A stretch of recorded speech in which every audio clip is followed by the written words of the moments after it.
I'm Dr. Arnold Wheel, and I practice in Atlanta, Georgia. And my practice is a non-surgical orthopedic practice, and we also specialize in pain management. And today I'm going to be talking about pain management and the treatment parameters of pain management. Often when we talk about pain, we talk about acute pain and chronic pain. And our approach to treating acute pain is vastly different than how we approach and treat chronic pain. Acute pain is pain that's usually a result of an acute event with some damage to the tissue, and it's usually self-limited, and over a period of time the acute pain will go away with proper treatment. It can be due to activation of nociceptors or sensitized central neurons. So it can involve not only just a localized tissue injury, but also some type of nervous system insult. And it's often associated with the autonomic nervous system, and therefore there's some reflex responses that occur. So acute pain really is pain that occurs from an actual injury or actual trauma and tends to go away over a period of time with proper treatment. Chronic pain is different because chronic pain really is pain that persists really beyond the normal period of time that it should. And in fact, a lot of times the acute pain, when it's not treated adequately, it can become chronic. So there's a difference in chronic pain. And chronic pain may not be that identified pathophysiology, and we may not have an acute episode, but chronic pain can occur in different parts of the body. So whereas acute pain may be localized to one particular area, like the elbow or the knee, chronic pain can be pain that patients describe as hurting all over or all over their back.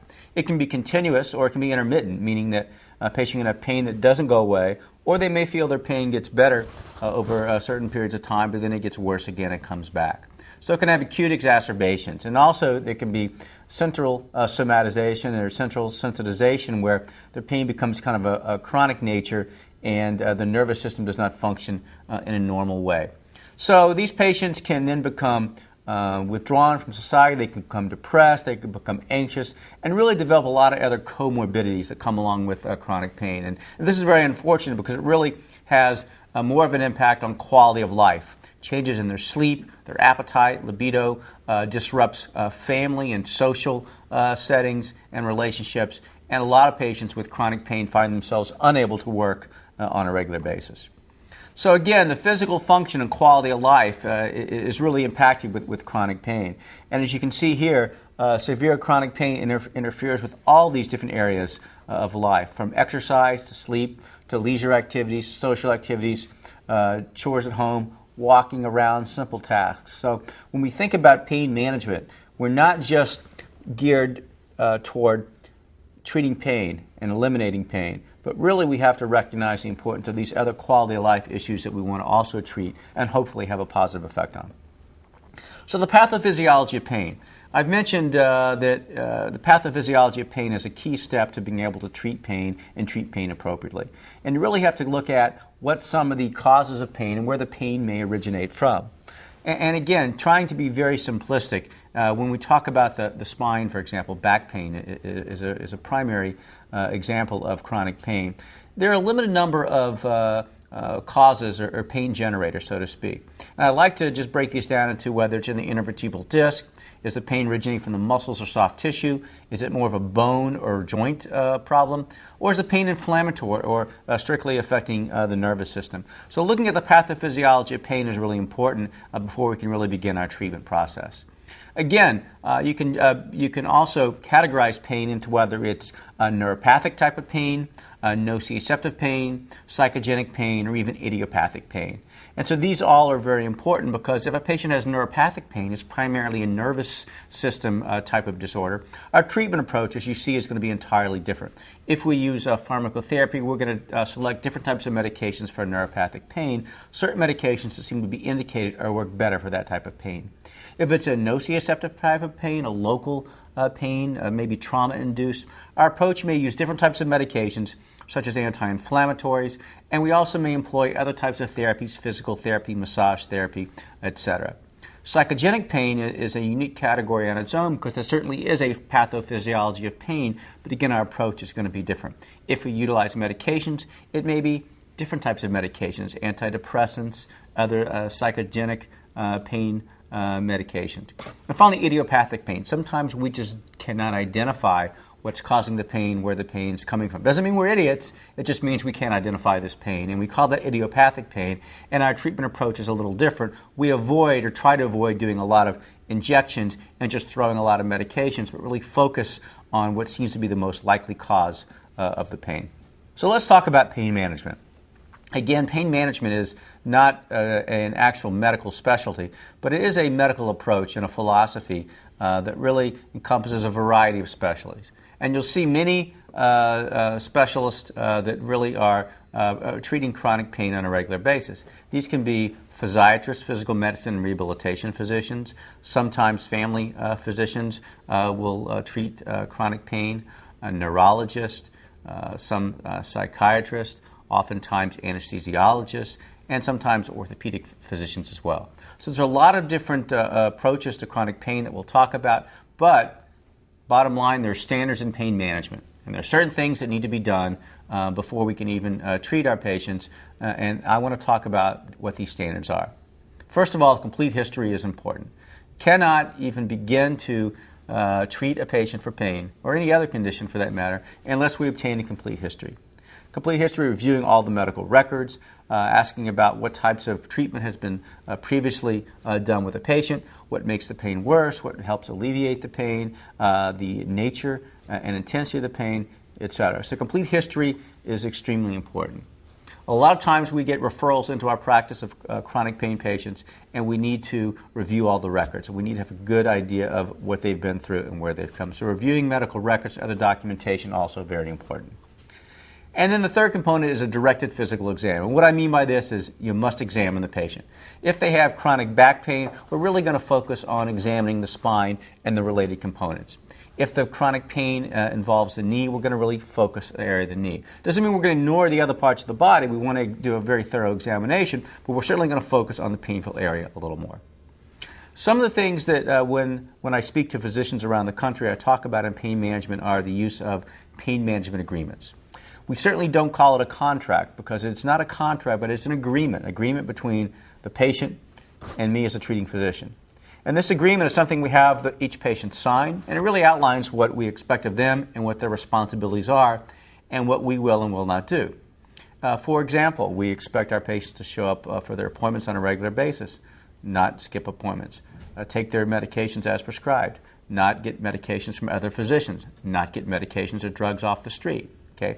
We tell them that they may be subject to urine drug screens randomly.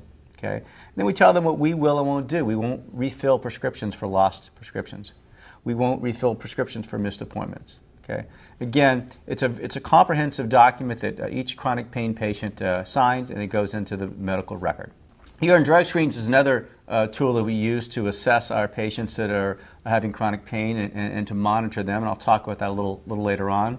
But again, following up our patients on a regular basis, and we require our patients come in on a monthly schedule. And most physicians around the country treating chronic pain require monthly follow-up visits as well. So typically we will give enough medication to last for 4 weeks, at which point in time we see our patients back in the office and we evaluate them and, if need be, refill their medications. So our treatment plan then is to evaluate our patients and then do what we can to help with their pain. So our goals of treatment are to decrease pain, promote healing, and then to improve quality of life and function. That's really key. Many patients with chronic pain not only have pain, but other comorbidities that I've mentioned previously, and we really want to not ignore those comorbidities and try to treat and address those as well. Okay? These comorbid issues could include depression, anxiety, fatigue, sleep disorders, something we need to be aware of and help the patient manage these. So how do we treat? This is really the juxt of what we're going to discuss. We have a variety of things we can use at our disposal in treating our patients with chronic pain. Remember, our goal is to hopefully alleviate their pain as much as we can, allow them to do more and improve their quality of life. And we have a variety of tools to do this. And I've broken these down into medications, therapies, and ancillary treatment. Medications, self-explanatory. I'll talk more about those a little later on. But again, the medications are used to help with symptoms, whether those symptoms are pain, whether those symptoms are due to muscle spasm, or symptoms are due to inflammation. Many of the medications actually target the problem area, for example, anti-inflammatories and skeletal muscle relaxants. Therapies are very important. Therapies can encompass physical therapy, chiropractic treatment, psychotherapy or counseling for certain types of chronic pain patients, and even biofeedback to help with self-monitoring and hopefully allow patients to begin to self-modulate some of their painful symptoms. So we'll utilize physical therapies a lot, and I'll go into more detail a little later on. And then ancillary types of treatments, such as acupuncture and massage. Though these are not necessarily mainstream compared to medications and physical therapy, acupuncture and massage have both been shown to be very helpful in treating certain types of chronic pain, really as an ancillary type of treatment in addition to some of the other things that we may utilize. And then finally, the fourth treatment option are injections, and these can be very helpful, especially in cases of more moderate to severe pain. These are not, I'm not implying these should be done on a chronic regular basis, but with flare-ups or intermittent exacerbations of symptoms, injections can be very helpful to decrease pain and to help patients get back and improve their function. And I'll talk about some of these injections, but just to give you a sense, include epidural steroid injections, nerve blocks, facet injections, sympathetic blocks, and intra-articular injections, just to name a few.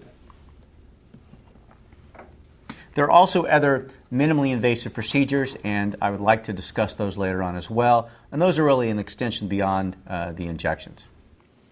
So, we'll start off with medications. Again, the medications is really the first tool that we utilize, not because we want to depend on medications as our sole source of treatment, but they're very helpful, and there's so many medications that we have at our disposal. We can really tailor the medications that we select to the particular patient and to the particular type of pain generator. The objectives and the reason we use the medications are to decrease inflammation, decrease muscle spasm, of course address the pain and hopefully diminish the pain, and address the comorbidities that I've mentioned before.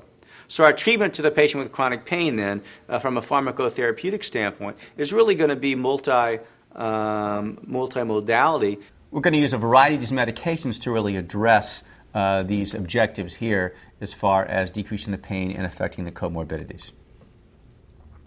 So our medication options then, as I've mentioned, are non-steroidal anti-inflammatory drugs, muscle relaxants, analgesics such as opioid or non-opioid analgesics for pain, and other medications such as tricyclic antidepressants, neuropathic pain medicine, and some other options that we find helpful in our patients with chronic pain.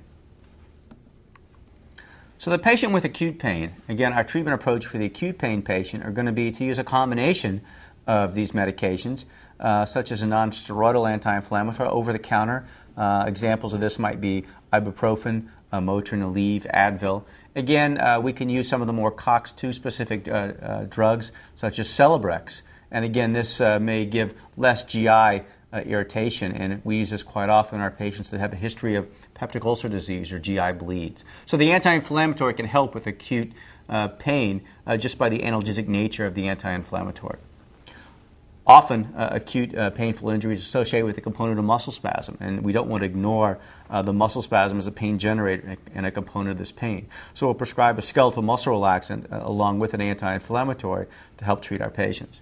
This can be, there are many, many options for muscle relaxants, and I'll go into some of those in more detail. But basically, we have a choice between peripherally acting muscle relaxants and centrally acting muscle relaxants. As you can imagine, centrally acting muscle relaxants may cause more side effects, such as sedation or somnolence, so we try to avoid those when possible. And finally, in treating acute pain, we certainly recognize the benefits of an opiate. So for short term, we use a short-acting opiate, such as Percocet or Lortab or Vicodin, to help our acute pain patient recover and address the nature of the pain. Treating chronic pain is a little different. Again, from a pharmacologic standpoint, our approach is going to be different.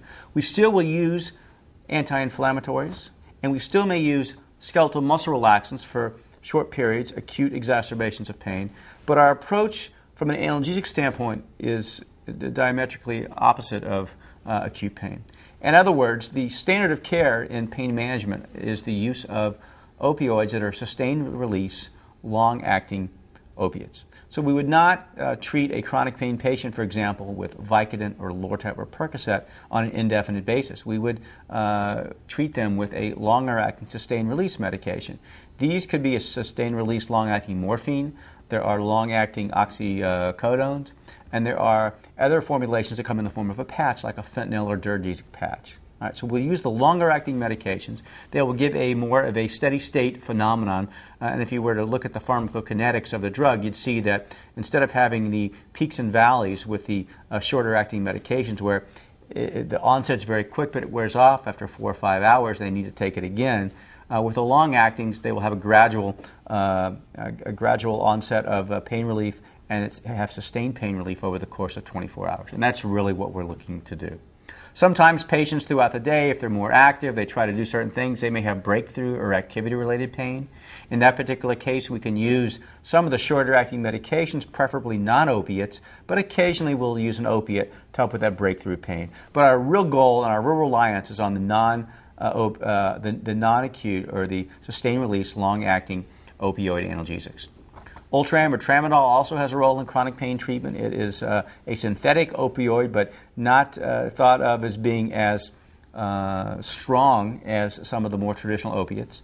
But we are very cautious because there are some instances of patients who become addicted to Ultram or tramadol. But again, this is a good option for chronic pain management, especially formulations like the Ultram ER or extended release formulation, which is a once-a-day Ultram. Also different in our chronic pain patients, we'll use what we call neuropathic pain medications. For example, if their pain is neuropathic, nerve-related, we'll use some of the medications that really focus on the pathophysiology of the nerves to help with that type of pain. Examples would be Lyrica, Cymbalta, and again, Neurontin, just to name a few.